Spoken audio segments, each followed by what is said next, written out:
અહીં જ્ઞાન સૂર્ય સંચરે આપણું ચિત્ત પ્રકાશિત કરે. અહીં જ્ઞાન સૂર્ય સંચરે આપણું ચિત્ત પ્રકાશિત કરે. અહીં જ્ઞાન યજ્ઞ સૌ કરે ચિત્તનું વિશ્વ વિકાસિત કરે. આપણું ચિત્ત પ્રકાશિત કરે, ચિત્તનું વિશ્વ વિકાસિત કરે.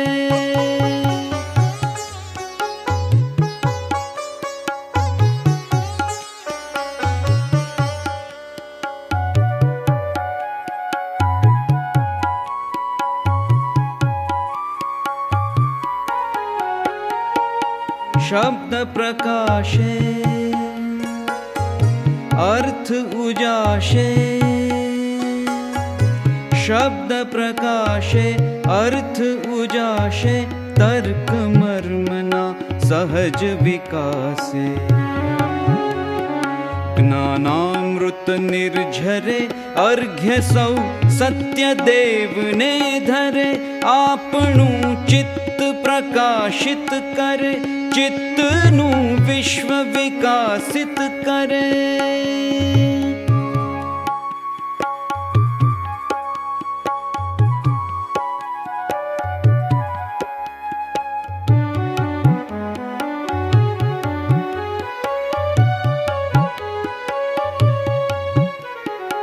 ધન્ય ગુર્જરીની શુભ દ્રષ્ટિ, વિશ્વકોશની એવી સૃષ્ટિ. ધન્ય ગુર્જરીની શુભ દ્રષ્ટિ, વિશ્વકોશની એવી સૃષ્ટિ. તમસ તાપ સંહરે, અંતરે સુખ સમજણનું ઠરે. અંતરે સુખ સમજણનું ઠરે. અહીં જ્ઞાન સૂર્ય સંચરે, અહીં જ્ઞાન યજ્ઞ સૌ કરે.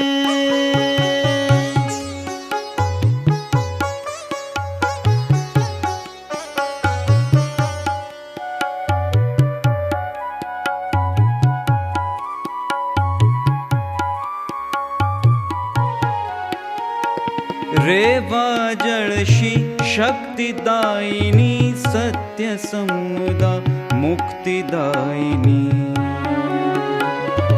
રેવા જળશી શક્તિદાયિની, સત્ય સમુદા મુક્તિદાયિની.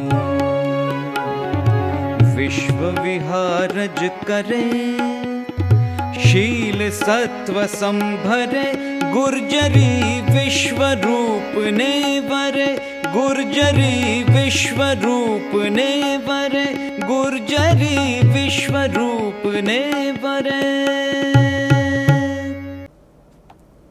નમસ્કાર, હું ભારતી મિસ્ત્રી વિશ્વકોશ સંસ્થા તરફથી આપ સૌનું હાર્દિક સ્વાગત કરું છું.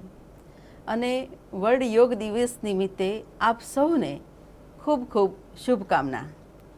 અત્યારે કોરોના જેવી મહામારી ચાલી રહી છે અને એનાથી બચવા માટે યોગમાં શું કરી શકાય એ આપણે થોડુંક આજે જાણીશું. કારણ કે હવે લોકડાઉન તો પૂરું થઈ ગયું છે, એટલે કોઈને કોઈ નિમિત્તે આપણને બહાર તો નીકળવાનું થશે જ. અને બહાર નીકળી અને આવ્યા પછી આપણે શું કાળજી લેવી જોઈએ એના વિશે થોડીક વાતો કરીશું. આપ સૌ જાણીએ છીએ કે કોરોનાનો વાયરસ છે એ શ્વસન માર્ગે દાખલ થાય છે.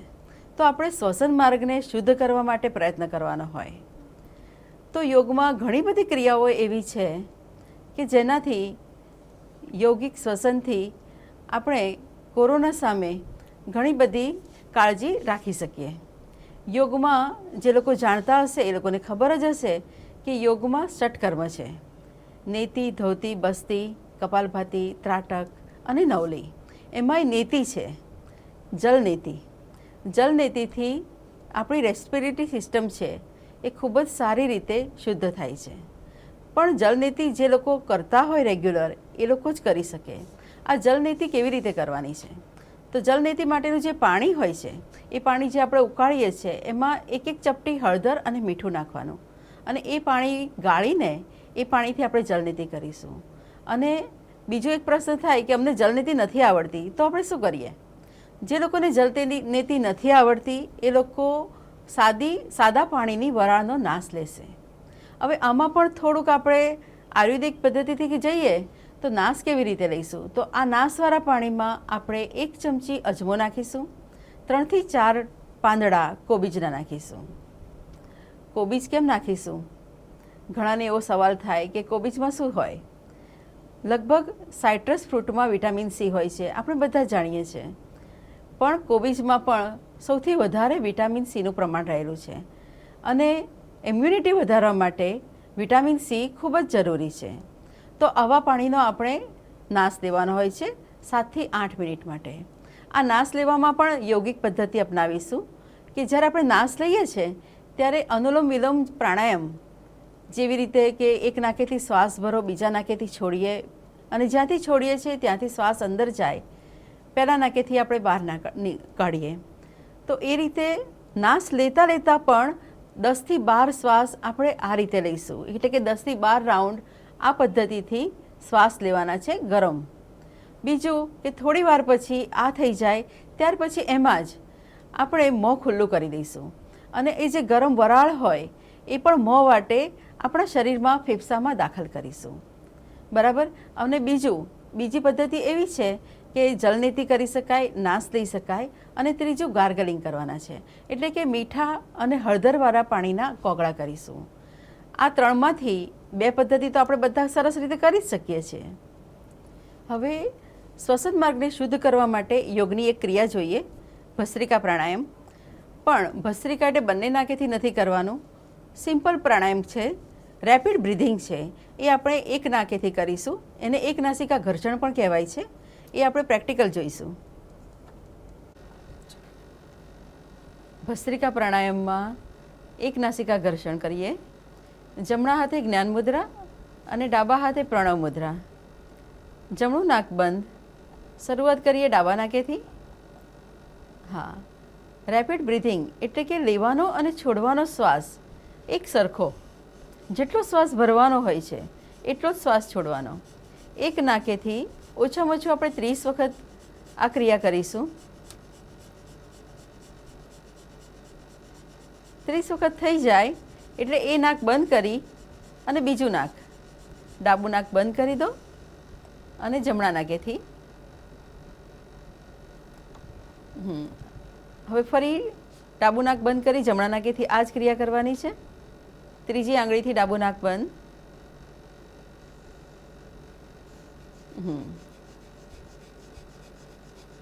ખૂબ જ સહજતાથી, શાંતિથી કરવાનું, પૂરેપૂરું ધ્યાન શ્વાસ ઉપર રાખીશું.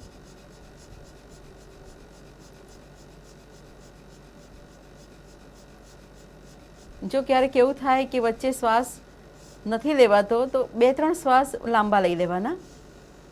એકદમ શાંતિથી હાથ નીચે. 30 થઈ જાય એટલે બિલકુલ રિલેક્સ. આ ક્રિયા બંને નાકેથી વારાફરતી કરીને 6 વખત કરવાની છે, એટલે ડાબું જમણું, ડાબું જમણું, ડાબું જમણું એમ 6 વખત. હવે બંને નાકેથી આ જ ક્રિયા કરીશું 40 વખત. રેપિડ બ્રિધિંગ, લેવાનો અને છોડવાનો શ્વાસ એક સરખો, ગળું અને છાતી, કારણ કે આપણે શ્વસન માર્ગને શુદ્ધ કરવાનો છે. આ ક્રિયા પણ આપણે ઓછામાં ઓછા 3 રાઉન્ડ કરવાના છે. Relax, normal breathing. દરેક રાઉન્ડ પત્યા પછી 5 થી 6 શ્વાસ નોર્મલ થવા જોઈએ.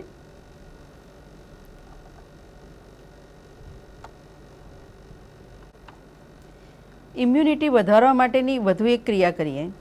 સામાન્ય રીતે રોગ થવાનું મૂળ કારણ શરીરની એસિડિક કન્ડિશન માનવામાં આવે છે. આ એસિડિક કન્ડિશન બેલેન્સમાં રાખવા માટે એક યોગિક ક્રિયા જોઈએ.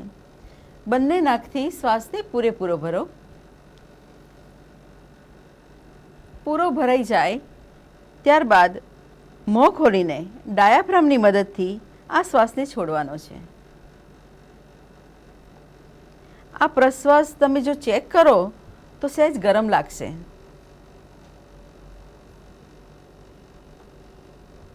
આ રીતે હથેળી ઊંધી કરી અને આપણે ચેક કરી લઈશું.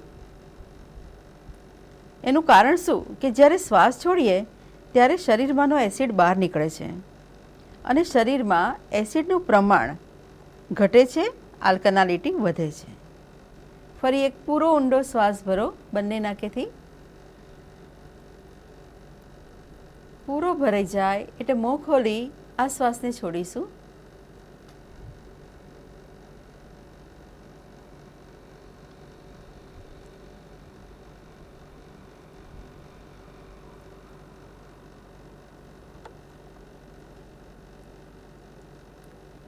રિલેક્સ, ધીરેથી મોં બંધ કરો. હવે બીજી ક્રિયા જોઈએ.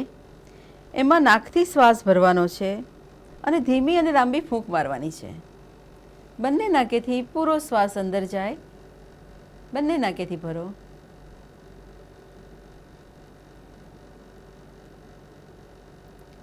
જ્યારે છોડવું હોય ત્યારે મોં વાટે જ છોડવાનો છે, પણ ધીમી ને લાંબી ફૂંક મારવાની. હવે આનો ઉચ્છ્વાસ છે એ ચેક કરીશું તો એ તમને ઠંડો લાગશે. ફરી એકવાર બંને નાકેથી શ્વાસ ભરો અને ફૂંક મારીને છોડો. આમ આ ક્રિયાથી એસિડ અને આલ્કલાઇનનું પ્રમાણ આપણા શરીરમાં સંતુલિત થાય છે, જેથી રોગ થવાની શક્યતા ખૂબ જ ઓછી થઈ જાય.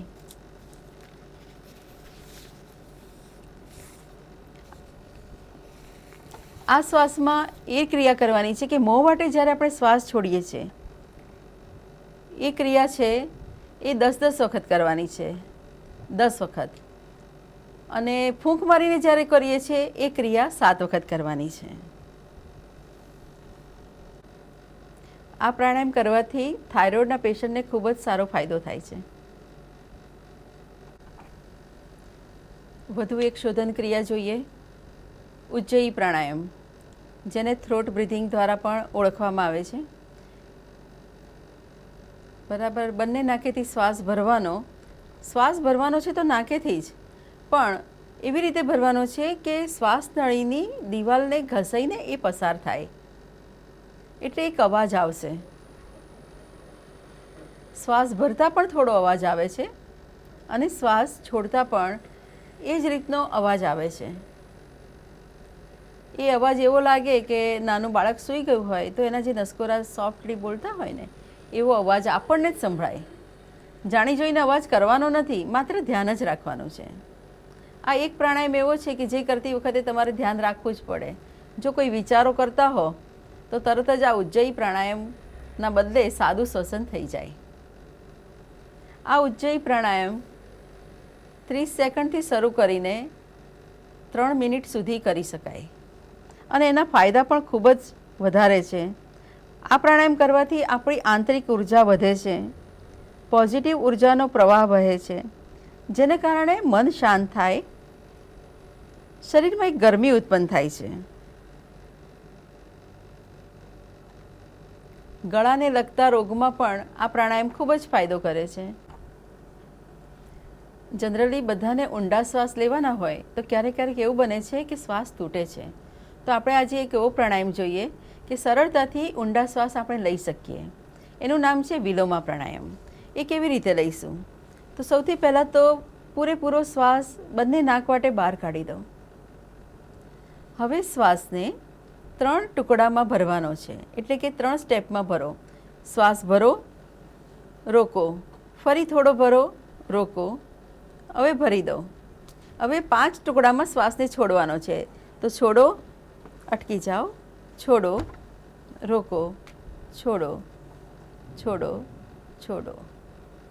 આમ 2-2 સેકન્ડના શ્વાસ ભરવાના, 2-2 સેકન્ડમાં શ્વાસને છોડવાના છે. બહુ જ શાંતિથી. ક્યારેક ક્યારેક બહુ લાંબો શ્વાસ ભરવામાં આવે તો કોઈને થાક લાગે છે, એક અવાજ આવી જાય કે થાકી ગયા હોય એવું આ રીતનું જો શ્વસન કરીશું તો એ પ્રોબ્લેમ નથી થતો. આ પ્રાણાયામ પણ તમે 3 મિનિટ સુધી ખૂબ જ આરામથી કરી શકીશું.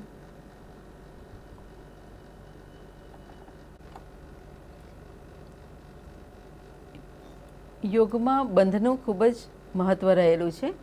3 બંધ છે: જાલંધર બંધ, ઉડિયાન બંધ અને મૂળ બંધ. આજે આપણે કોરોનાથી મહામારીથી બચવા માટે જાલંધર બંધ કરીશું. એ ખૂબ જ ફાયદાકારક છે. જાલંધર બંધ કરવા માટે પૂરો શ્વાસ ભરવાનો છે. એવું લાગે કે પૂરો ભરાઈ ગયો. ત્યાર પછી તમારી દાઢીને કંઠકૂપમાં નમાવી દેવાની કે જ્યાં ખાડો પડે છે, અને એ ભરેલો શ્વાસ શક્તિ પ્રમાણે રોકવાનો. છાતીમાં અને ગળામાં થોડોક ભાર રાખશે અને એક અંદરથી જ ગરમી ઉત્પન્ન થશે, શ્વાસની ગરમી, પ્રાણની ગરમી. એવું લાગે કે હવે છોડવો છે. ગરદનને ધીરેથી ઉપર કરી નાક વાટે જ શ્વાસ છોડવાનો. પૂરો શ્વાસ નીકળી જાય. ફરી એક પૂરો શ્વાસ અંદર ભરો. બહુ જ સહજતાથી, શાંતિથી ખભા, ગરદન રિલેક્સ રાખીને અને કંઠકૂપ કરી આ શ્વાસને રોકો.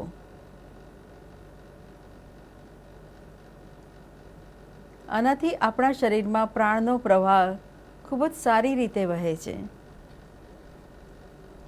એકદમ રિલેક્સ.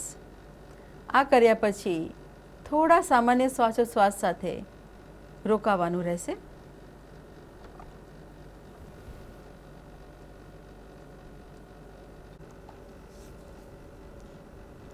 આ પ્રાણાયામ જોયા. હવે ઇમ્યુનિટીને વધારે મજબૂત થાય તેવા આસનો જોઈએ. દરેક આસનની પાછળનું સાયન્સ એ છે કે થાઇમસ ગ્લેન્ડ એક્ટિવેટ થાય છે. એની સાથે આપણી લિમ્ફેટિક સિસ્ટમમાં બ્લડનો ફ્લો વધે છે અને આપણા ટી સેલ વધુ મજબૂત બને છે. આમ આપણી ઇમ્યુન સિસ્ટમને મજબૂત બનાવે છે. તેવું જ એક આસન જોઈએ. ખૂબ જ સરળ છે, ખૂબ જ જાણીતું છે. યોગ મુદ્રાસન. વજ્રાસનમાં બેસીને આ આસન કરવાનું હોય છે. તો વજ્રાસનમાં બેસી જાઓ અને તમારા બંને હાથ છે એને પાછળ લોક કરી દો. ઇન્ટરલોક કરો અને એક અડધો શ્વાસ છાતીમાં ભરી હાથને થોડાક ઉપર ખેંચો. હવે શ્વાસ છોડતા છોડતા ધીરે ધીરે આગળ ઝૂકો. હા, હળવેથી કપાળ જમીન સાથે લગાવી દો. નીચે ગયા પછી આ જ આસનમાં તમારે નોર્મલ શ્વાસોશ્વાસથી ચાલવા દેવાના છે. ચાલવા દેવાના છે એટલે કે શ્વાસ લેવાનો કે છોડવાનો કોઈ જ પ્રયત્ન વગર આ આસનમાં તમારે 30 સેકન્ડ સુધી રોકી શકાય. હવે ઘણાને એવું હોય કે માથું નીચે ના અડે, વજ્રાસનમાં ના બેસી શકે, એ લોકો સુખાસનમાં કરી શકે. ખુરશી પર બેસીને પણ આ આસન કરી શકાય છે. શ્વાસ છોડતા છોડતા આગળ જવાનું છે અને નીચે ગયા પછી નોર્મલ બ્રિધિંગમાં રોકાવાનું છે. ધીરે ધીરે પાછા આવો. શ્વાસ છોડતા છોડતા એ જ રીતે આપણે પાછા આવીશું. ખભા અને છાતીમાં બ્લડનો ફ્લો ખૂબ જ સરસ રીતે વહે છે. પાછા આવ્યા પછી થોડા નોર્મલ શ્વાસ.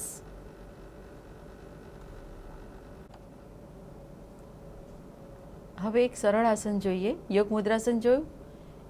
એના કરતાં થોડુંક વધારે કદાચ થોડુંક અઘરું પડે કોઈને, કેમ કે ઘૂંટણના દુખાવાવાળા આ આસન નહીં કરી શકે. તો ઉષ્ટ્રાસન જોઈએ. ઘૂંટણ ઉપર જ ઊભા થઈ જવાનું. હા, અને ધીરે ધીરે એક એક હાથ વારાફરતી ઉપર કરી ડાબો હાથ ડાબા પગ પકડી લેવાનો અને જમણા હાથે જમણો પગ પકડી લેવાનો છે. બરાબર પકડી જાય ત્યાર પછી કમરથી થોડું આગળની બાજુ અને માથું પાછળ. તમે જોઈ શકો છો કે આમાં છાતી વધારે ખુલે છે, એટલે કે ત્યાં બ્લડનો ફ્લો વધારે વહે અને થાઇરોઇડ ગ્લેન્ડ પર પણ સારી અસર થાય છે. સામાન્ય રીતે એવું હોય છે કે યોગના આસનોમાં વધારે રોકાઈએ તો વધારે ફાયદો, પણ આ આસનમાં તમે તમારી શક્તિ પ્રમાણે જ રોકાઓ. ઓછામાં ઓછું 8 થી 10 શ્વાસ સુધી રોકાઓ અને પછી ધીમેથી ઉતાવળ કર્યા સિવાય ધીરે ધીરે પાછા આવી શશાંક આસનમાં રિલેક્સ થઈ જાઓ. કપાળ લગાવી બિલકુલ ઢીલું શરીર છોડી દેવાનું. હવે આપણે એનું સરળ વર્ઝન જોઈએ કે મોટા ભાગે બધાને પગ નહીં પકડાય આ રીતે. તો એ લોકો શું કરશે? તો ઘૂંટણ પર જ ઊભા થઈને બંને હાથે કમર પકડી ધીરે ધીરે શ્વાસ છોડતા છોડતા પાછળ ઝૂકી જવાનું. આંખો ખુલ્લી રાખવાની છે. આમાં તમે કદાચ 10 થી 12 શ્વાસ સુધી રોકાઈ શકો તો રોકો. હા, ધીરેથી પાછા આવી જાઓ અને શશાંકાસનમાં શરીરને ઢીલું મૂકી દો. પૂરા રિલેક્સ થવાય ત્યાર પછી જ માથું ઉપર લેવાનું.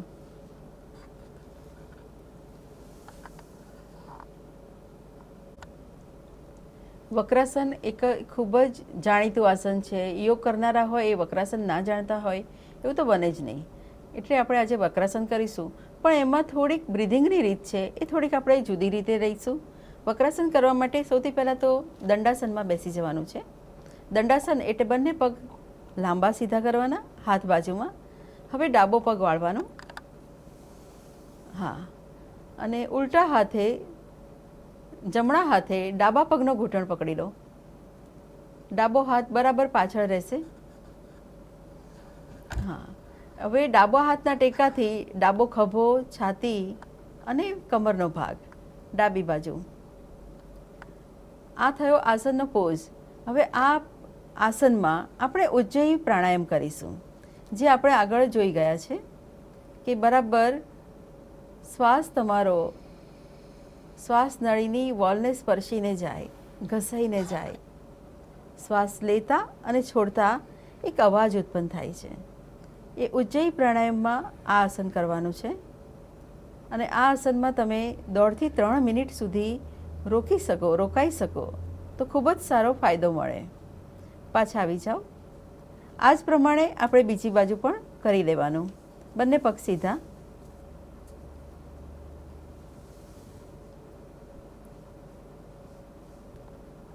એ જ રીતે ઉલટા હાથે પગ પકડી લો.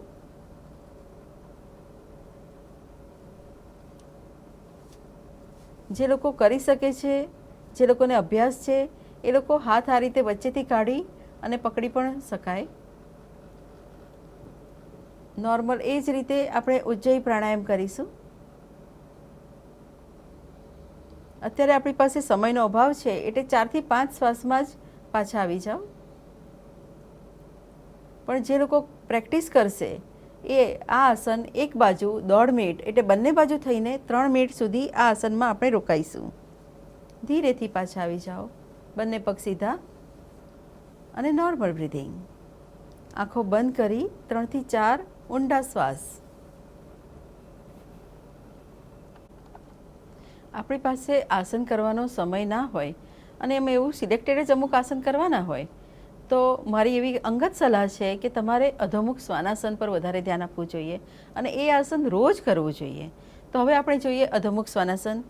વજ્રાસનમાંથી માર્જરાસનમાં પહેલાં, અને માર્જરાસનમાં બેઠા પછી બંને પગ હાથની લાઈનમાં. હવે ધીરેથી પગના ઘૂંટણને ઉઠાવી એડી મૂકી અને ધીરે ધીરે શ્વાસ છોડતા છોડતા માથું નીચે રાખીશું. હા, એટલું બધું અડાડી પણ નથી દેવાનું.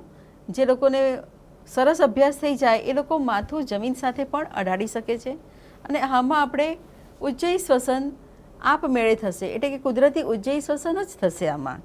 હવે આ આસનનો ફાયદા ખૂબ જ વધારે છે. તમે જોઈ શકો છો કે આ આસનની અંદર સ્પાઇન પૂરેપૂરી ખેંચાય છે. એટલું જ નહીં, એટલે એની સાથે છાતીના બ્લડનો ફ્લો વધે છે અને આખા શરીરની લિમ્ફ નોડમાં પણ બ્લડનો ફ્લો વધે છે. એટલે જ હું કહું છું કે સર્વાંગાસનમાં જેવી રીતે બધા અંગો પર અસર થાય છે એવી જ રીતે અધોમુખ શ્વાનાસનમાં શરીરના બધા જ અંગો ઉપર ખૂબ જ સારી અસર થાય છે. હવે ધીરેથી આપણે ઉર્ધ્વમુખ શ્વાનાસનમાં જઈશું. ધીરે ધીરે. આમ ઘણાને એવું લાગશે કે આ સર્પાસન છે, પણ સર્પાસન કરતાં આ ઘણું અલગ છે. એમાં પણ ખભા થોડા પાછળ આવે, છાતી થોડી પૂરેપૂરી ખેંચાય છે અને બરાબર એવા જ ફાયદા થાય જેવા અધોમુખ શ્વાનાસનમાં થાય. ધીરેથી પાછા આવી જાઓ. ઘૂંટણ લગાવી માર્જરાસનમાં. ત્યારબાદ શશાંકાસનમાં 10 થી 12 ઊંડા શ્વાસોશ્વાસ સાથે રિલેક્સ થવાનું છે.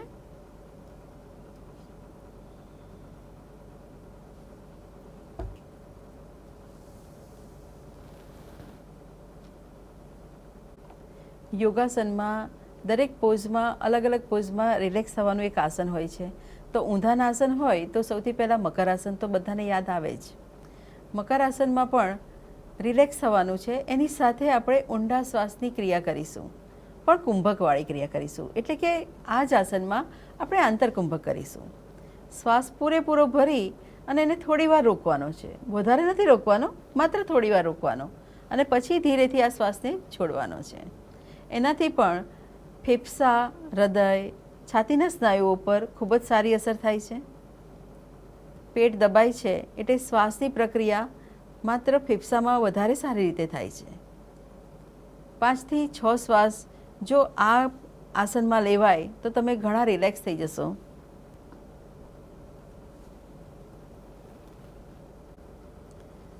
આ જ પોઝિશનમાં કરવાનું એક બીજું આસન જોઈએ. એ ખૂબ જ સરળ આસન છે અને જાણીતું પણ છે.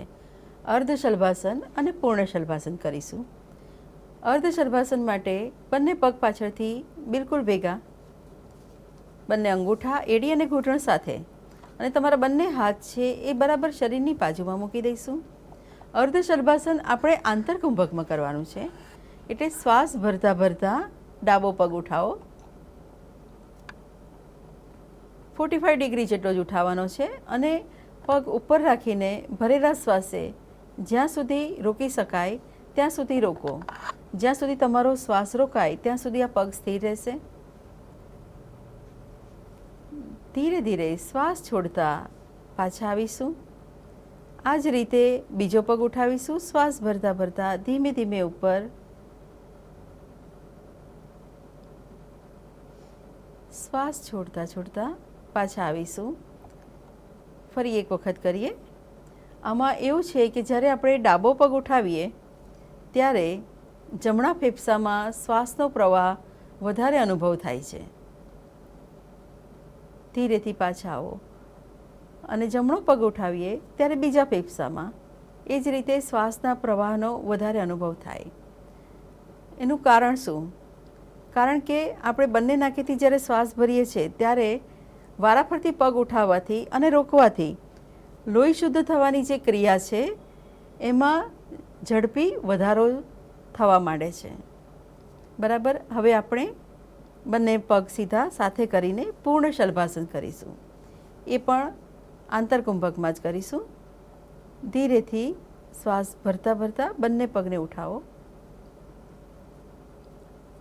શ્વાસ રોકી રાખીને સરળતાથી રોકાવાય ત્યાં સુધી આમાં મૂળ બંધ કુદરતી જ થઈ જાય છે. ધીરેથી પાછા આવીશું. અર્ધ શલભાસન અને પૂર્ણ શલભાસન બંનેના 3-3 રાઉન્ડ આરામથી કરી શકાય છે. બંને હાથ પાછા અને મકરાસનમાં બંને હાથ દાઢી નીચે, બંને પગ પાછળથી ખુલ્લા રાખી નોર્મલ બ્રિધિંગમાં રિલેક્સ થઈશું. હવે આપણે સીધા સૂઈને કરવાના આસનો જોઈએ અને એમાંય સર્વાંગાસન, સર્વ અંગ આસન. સર્વાંગાસનનો ફાયદો શરીરના બધા જ અંગોને મળે છે એટલે એનું નામ સર્વાંગાસન અને આસનોનો રાજા ગણાય છે. સર્વાંગાસન માટે સીધા સૂઈ બંને પગ ભેગા કરવાના. શ્વાસ ભરતા ભરતા બંને પગ ધીરે ધીરે ઉઠાવવાના. બરાબર 90 ડિગ્રી સુધી પગ આવે એટલે હાથ થોડા દબાવી બંને પગને માથા બાજુ થોડાક પાછળ ખેંચી કમરને ઉઠાવીશું અને હાથના સપોર્ટથી કમરને પકડી લઈશું. હજુ થોડાક ઉપર પગ ખેંચાય. આમાં ખભા, ગરદન અને બંને હાથની કોણી નીચે રહેશે, પગ ઉપર રહેશે. સર્વાંગાસનમાંથી જ આપણે ધીરે ધીરે હલાસનમાં જઈશું. શ્વાસ છોડતા છોડતા ખૂબ જ શાંતિથી આ બંને આસનમાં તમારો શ્વાસ પર સંયમ કેટલો છે એ ખૂબ જ મહત્ત્વનું છે.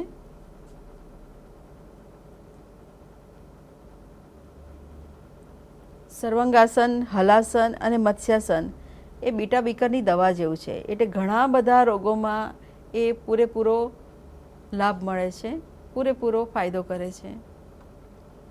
થાઇરોઇડ ગ્લેન્ડ, હાઇપરટેન્શન, ડાયાબિટીસ, એ બધામાં હલાસન, સર્વાંગાસન અને મત્સ્યાસન ખૂબ જ સારો લાભ અપાવે છે. ધીરેથી પાછા આવીશું. બંને હાથે કમર પકડી પગને બરાબર 90 ઉપર લાવી હલાસનમાંથી સર્વાંગાસનમાં અને બંને પગ થોડા પાછળ ખેંચી શ્વાસ છોડતા છોડતા કમરનો એક એક મણકો દબાવતા હોઈએ એ રીતે પાછા આવવાનું છે.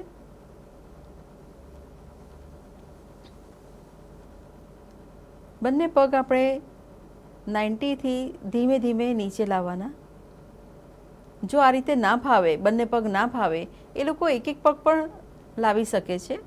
પગ ખુલ્લા કરી શવાસનની સ્થિતિમાં શરીરને એકદમ શિથિલ છોડી દેવાનું અને શ્વાસ તમારા પેટેથી ચાલે, એટલે કે આપણે ડાયાફ્રામિક બ્રીથિંગ કરવાનું.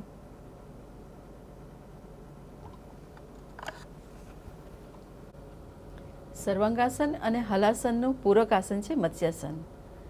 મત્સ્યાસન કરવા માટે બંને પગ સાથે અને તમારા બંને હાથ છે એ બરાબર કમરની નીચે, થોડું વધારે નીચે મૂકી અને કોણીના ટેકે ખભા છાતી ઉચકી લેવાના હોય છે અને માથું લગાવી દો. બંને પગ સીધા જ રહેશે. જો સર્વાંગાસન 3 મિનિટ કર્યું હોય તો મત્સ્યાસન ઓછામાં ઓછું 1 થી 1.5 મિનિટ તો કરવું જ જોઈએ. આ આસન સીધા પગ રાખીને પણ કરી શકાય અને પદ્માસનમાં પણ કરી શકાય છે. ધીરેથી પાછા આવી જાઓ. હવે આ આસન આપણે પદ્માસનમાં જોઈશું. તો સૂતા સૂતા જ આપણે પદ્માસન કરવાનું.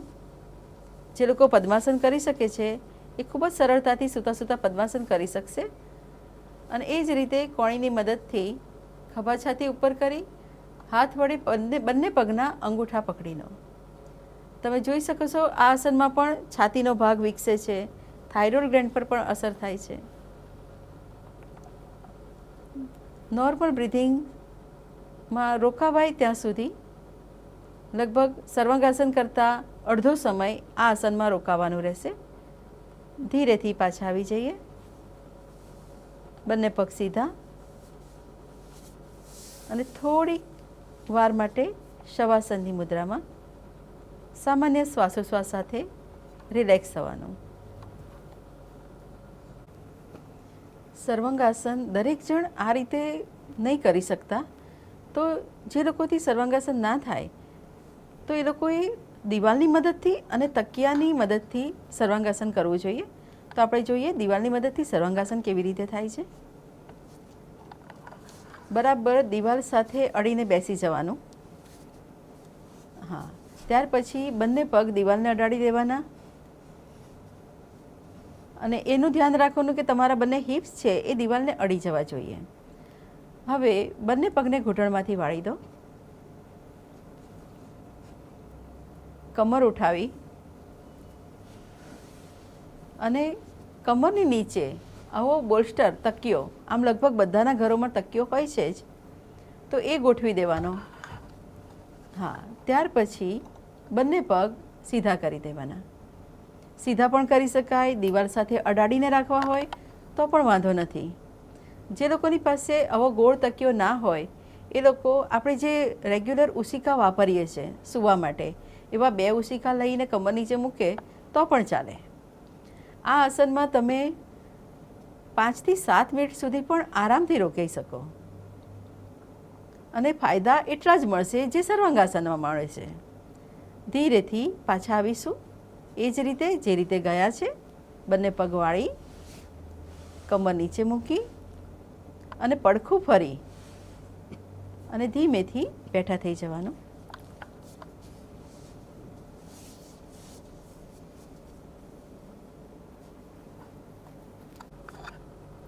થોડાક પ્રાણાયામ જોઈએ. આપણે ભ્રામરી પ્રાણાયામ કરીશું.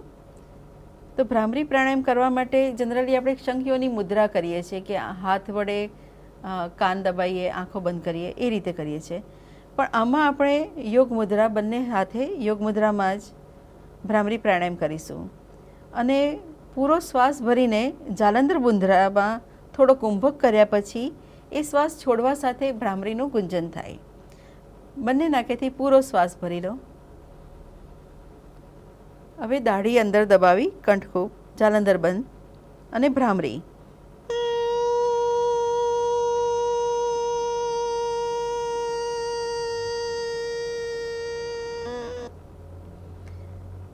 ગરદન ઉપર કરી ફરી એક શ્વાસ અંદર, જાલંધર બંધ,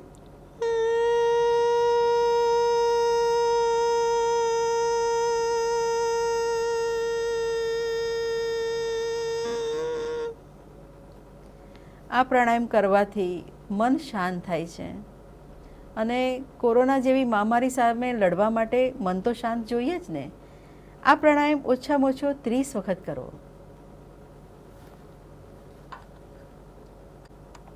હવે આપણે સૂર્યભેદન પ્રાણાયામ જોઈશું. સૂર્ય એટલે જમણી નાડી, એ થોડો ગરમ પ્રાણાયામ છે. તો ડાબા હાથે જ્ઞાન મુદ્રા અને જમણા હાથની ત્રીજી આંગળીથી ડાબું નાક બંધ કરીશું. જમણા નાકેથી શ્વાસ ભરવાનો હોય છે. શ્વાસ પૂરેપૂરો ભરાઈ જાય અને એ શ્વાસને ડાબું નાક ખોલી ધીરે ધીરે એ શ્વાસ પૂરેપૂરો બહાર નીકળે. શ્વાસ લેવામાં અને શ્વાસ છોડવામાં કોઈ જ ઉતાવળ નથી કરવાની. સૂર્યભેદન પ્રાણાયામમાં શ્વાસ ભરવાનો જમણા નાકેથી અને શ્વાસ છોડવા માટે આપણે ડાબા નાકનો ઉપયોગ કરવાનો હોય છે. આ પ્રાણાયામના ઓછામાં ઓછા 10 થી 12 રાઉન્ડ કરવાના.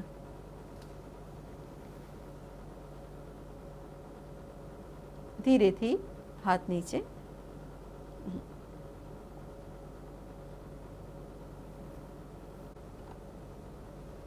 પ્રાણાયામમાં એક કોમન પ્રાણાયામ છે અનુલોમ વિલોમ, જેના વિશે બધા જાણે છે. પણ અનુલોમ વિલોમ પ્રાણાયામ આપણે કુંભક સાથે કરીશું. એ જ રીતે સુખાસનમાં બેસી ડાબા હાથે જ્ઞાન મુદ્રા અને જમણા હાથે પ્રણવ મુદ્રા. શરૂઆત કરીએ ડાબા નાકેથી શ્વાસ ભરવાની. તો જમણું નાક બંધ કરી ડાબા નાકેથી શ્વાસ ભરવાનો. ધીરે ધીરે શ્વાસ પૂરો ભરાઈ જાય એટલે બંને નાક બંધ કરી શ્વાસને યથાશક્તિ રોકવાનો. એટલે એમાં એવું કરવાનું આપણે કે મનમાં 5 ઓમ બોલવાના. ત્યાર પછી જમણા નાકેથી એ શ્વાસને છોડીશું. બાહ્ય કુંભક શ્વાસ પૂરો છૂટી જાય ત્યારે બાહ્ય કુંભક એટલે બંને નાક બંધ કરી રોકવાનો. મનમાં એ જ રીતે 5 ઓમકાર. શ્વાસ જમણેથી જ અંદર ભરવાનો છે. જમણું નાક ખોલીને આંતરકુંભક શ્વાસને રોકવાનો. ડાબા નાકેથી એ શ્વાસ ધીરે ધીરે બહાર. આ થઈ આપણી એક સાયકલ પૂરી. હાથ નીચે મૂકી નોર્મલ બ્રીથિંગ. એટલે આ જ રીતે આના પણ અનુલોમ વિલોમના પણ 4 થી 5 રાઉન્ડ ખૂબ જ શાંતિથી કરવા જોઈએ.